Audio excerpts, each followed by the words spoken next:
Hello and good morning, afternoon, or evening, depending on your location, fellow Capstoners. Today I'm bringing you a perspective on team building and collaboration from my present location, which is in Germany. If at any time anyone has any questions, feel free to ask since this presentation is Socratic in nature. Please be sure to speak up because I may have a hard time seeing you all the way across from the Atlantic. But I'll have you keep pace with this accompanying slides by saying next or slide, along with the title of the slide to help you keep track of where we should be. The slides are retro basic in honor of simplicity and really hoping that you spend more time focusing on the words. So with that, next. Introduction. When deciding on a topic for our final presentation, I determined that of all of them, team building and collaboration were a good fit for me. I've become intimately familiar with team building and collaboration since both are ingrained within my organization, much like breathing is to sustain life. You are always a member of one team or another, multiple teams at the same time. You can find yourself as a leader of one team and a follower of another, both within and outside your organization. What matters are the significant outcomes resulting from both internal and external actions of the teams, as well as the ensuing collaborations which are intertwined within the team building process. Slide. Background. I'm a Lieutenant Colonel of the United States Army. The facts that give me credibility are that I have served in all the requisite leadership positions expected of my rank, which began when I was a very young and naive second lieutenant to now, 20 years later, where I'm a relatively seasoned veteran, semi-upper management, serving on a joint planning team. I have commanded twice, first as a battery commander when I was a captain, and most recently as a battalion commander where I was directly responsible for the health and welfare of 400 soldiers and their families, with the addition of leading one of the most incredible teams that I've had the privilege of serving with. Add to my work the laundry list of schools that, aside from teaching technical aspects of my vocation, indoctrinated me to the zany and complex realm of team building and the criticality of collaboration. The majority of those experiences seem to be based on what the Army refers to as challenging experiences, which is really a euphemism for shared misery and pain.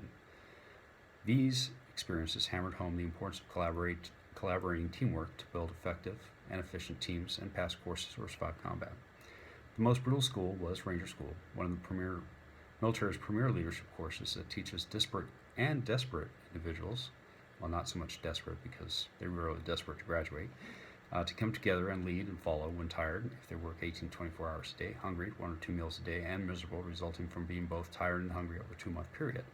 Those who don't have the endurance or fail to become contributing and collaborating members of the team, either as a leader or team members, simply just do not pass. While my background is the Army, team building is not the exclusive realm of the martial world. Collaboration is not the domain of the branches of the Department of Defense.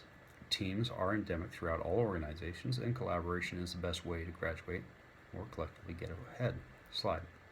My purpose, once over the world. The purpose of the topic is to set the foundation for what I want to leave you with. It isn't to tell you how to build teams, or for that matter, how to collaborate. Chances are you already are part of a team, have taken part in numerous team building exercises, and understand the importance of collaborating. But there are some things that are good to emphasize for their truisms. The key for both team building and collaboration is to achieve results.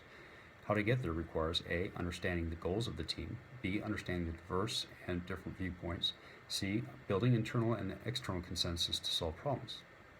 This is a personal perspective on both topics, and I would challenge you to think about how to build better teams and why they are important to you and your organizations, and why collaboration is critical in today's dynamic world. This is not the way, but it is a way, and it's the way the Army does it, and it's what I've learned over the past 20 years. It seems to work, and it has been ingrained in our organization since its inception in 1776.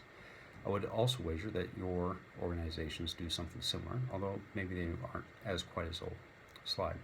Starting with the team. The Army's manual, the Army Team Building, defines a team as any group that functions together to accomplish a mission or perform collective tasks. A team's work is interdependent, and team members share responsibility and accountability for attaining results. It also states that organizations rely on effective teams to complete tasks, achieve objectives, and accomplish missions. This is really what a team is all about: understanding what needs to be accomplished, building consensus for a group effort, attaining results, and getting things done. The ability to form effective teams is a fundamental requirement for leaders in order to tackle and solve complex problems in a challenging environment where time and information are constrained. Slide. Team building. Team building is really that, building a team. Organizations build teams to more efficiently and effectively solve problems. But as much as the operating environment never remains stagnant, the cycle of team building is a continuous process of teaching, training, and mentoring teams to become better and more effective as they mature and gain experience. Slide. Art and science. Team building is both an art and a science, as highlighted by Alex Pentland in his article, The New Science of Building Great Teams. He notes that while there is an art to developing and managing teams, the dynamics involved are observable, quantifiable, and measurable. And perhaps most importantly, teams can be taught how to strengthen them. That is good news, since instead of being an inherent process, reality and experience dictate the team dynamics can be studied, learned, and those lessons can be incorporated into teams, with only the real variables being the dynamics and the personalities of people involved. Leading is tough, managing people is tougher, and building teams is not easy, but it is imperative to the overall effectiveness of the organization. Great managers and leaders understand their roles and the criticality of leveraging the dynamics of team members to capture and harness the team's collective energy. Slide. Team building stages: forming, storming, norming, and performing. Team building is a continuous process that can be summarized into distinct stages defined by the psychologist Bruce Tuckerman that are forming, storming, norming, and performing. Forming is bringing the team together. Storming is becoming familiar with the team and group dynamics. Norming is getting the team to work together for a common purpose, which can be challenging. And finally, performing is team producing and achieving results. The Army takes Tuckerman's concept and modifies it into the following three stages. The formation stage is assembling the team or bringing in new members and providing initial task, purpose, guidance, as well as getting teams to learn internal dynamics. The enrichment phase, or stage, building commitment to the team and purpose to generate synergy, synchronicity, developing effective processes, and becoming efficient. Sustainment stage is where the team operates as an integrated collective addressing the task at hand. These teams can be long-standing, such as organizational staffs, or ad hoc to solve immediate issues. The team building stage relies on efficient application of leadership and mentorship while learning and growing through activities designed to exercise, educate, train, and develop the team, and incorporate new technologies to facilitate the team's process and operations. The stages are meant to be cyclical, although for enduring teams, the focus really is on enriching and sustaining in order to make the team's functionality better over the long term. Slide. Team characteristics. It is hard to talk about team building without touching on some of those characteristics making them effective.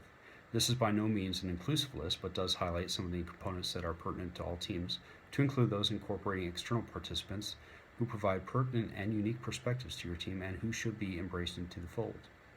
Trust each other and predict what each other will do in order to build teams.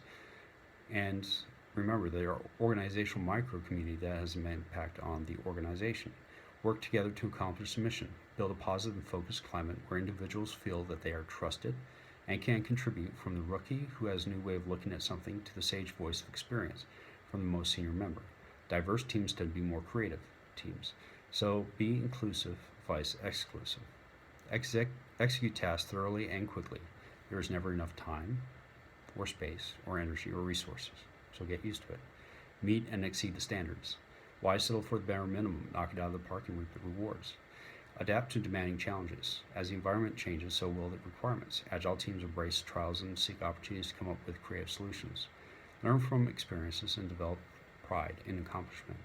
I will add one other characteristic that I think is pertinent to the topic, and that is to incorporate collaboration, which is providing shared understanding and greater opportunities for finding solutions. Slide. Comprehensive slide. I provided a one-page slide that captures the essence of team building. I adapted it from our field manual on leader development and made it generic enough to apply to any team. Here you can see the key components discussed, as well as highlighting what I think are the relevant points I have found to be true regardless of the team, whether it's professional or personal, and certainly during my tenure with Regis. I'll give you a moment to take a gander and we'll be moving along. Slide. Benefits.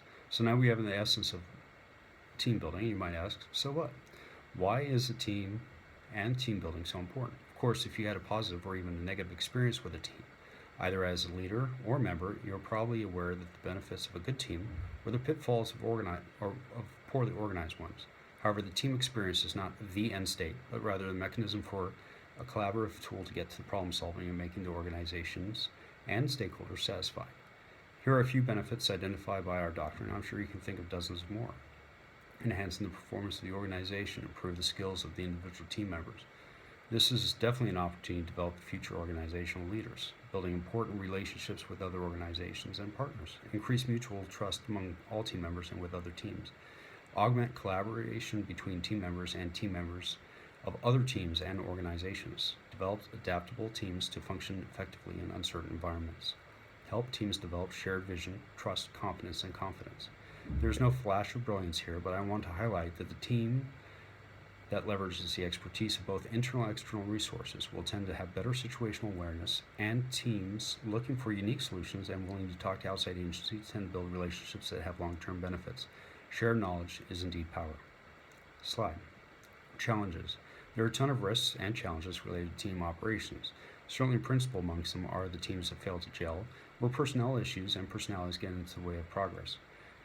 A mantra that was beaten into my head early on is that it's never about me, mine, or I. It's about we, ours, and us. Understanding that the purpose of building a team is about the greater good, the good of the organization. Understanding the purpose and even everyone pulling their weight really does matter. Friction does occur, but the testament to a good team, and certainly in developing a team, is resolving those conflicts early in order to make everybody working together more effective. You don't have to be best buds, but my expectation is that you put differences aside and focus on what is important. I have seen teams either led poorly or with poor members, and results are never good, and results are corrosive to good order and discipline, which never bodes well. Slide. Collaboration. While I've spent a good deal of time on the team, I also highlighted several points highlighting the importance of collaboration. If team building is key to operational effectiveness, collaboration is critical to shared understanding and situational awareness. It is where important relationships are generated and networks established to make the work of teams, thus organizations, much better and certainly more effective. Our doctrine highlights the following. Collaboration and dialogue create shared understanding required for successful operations. Collaboration is working together towards a common goal by sharing knowledge and building consensus. Dialogue is a way to collaborate that involves a candid exchange of ideas or opinions amongst participants that encourages frank discussions of areas of disagreement. Collaborative teams focus on learning, identify gaps in performance and processes, and plan for improvements. But the important takeaway is that collaborative process is not limited to internal team functionality, but is really vital in my mind when sharing resources and information with others. This results in teams being more informed and making better recommendations for decision makers. I'll highlight two key points that I heard while perusing my TED app that highlight the importance of collaboration. Slide.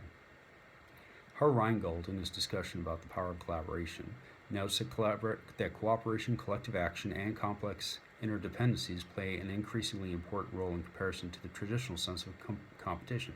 This is achieved by cooperation enabled by new technologies to create new forms of wealth and solution expansions, generating efficiencies throughout sharing and collaboration. Retired General Stanley McChrystal emphasizes the importance of sharing information that leads to shared understanding that in turn allows teams to collaborate. Information is really only valuable if you give it to people who can do something with it. Traditionally, knowledge equals power. Now, sharing is the new power, and collaboration makes things better for all teams involved in one particular event. Slide. Conclusion. Regrettably, my time is at an end. I know the pace was a bit brisk, but had this been in the classroom, I would have expected you to ask questions as much as me asking you questions, and then take the conversation wherever it needed to go. I hope that I have at least provided a perspective on team building and collaboration. The Army spends a significant time on developing teams and collaboration, which I have found to be the right focus. Effective organizations understand this, and teams are the cornerstone for their successes. Through personal experience and observing other organizations, I know this to be a fact. You can't be good at what you do unless you invest in the time and effort of training and developing teams and highlighting the importance of collaboration as an effective management and leadership tool. Slide. Reference page. I've included my list of references. They are all readily available on the web and are worth taking a look at. I wish everyone best of luck with their future endeavors, and this is me, signing off. Have a great day.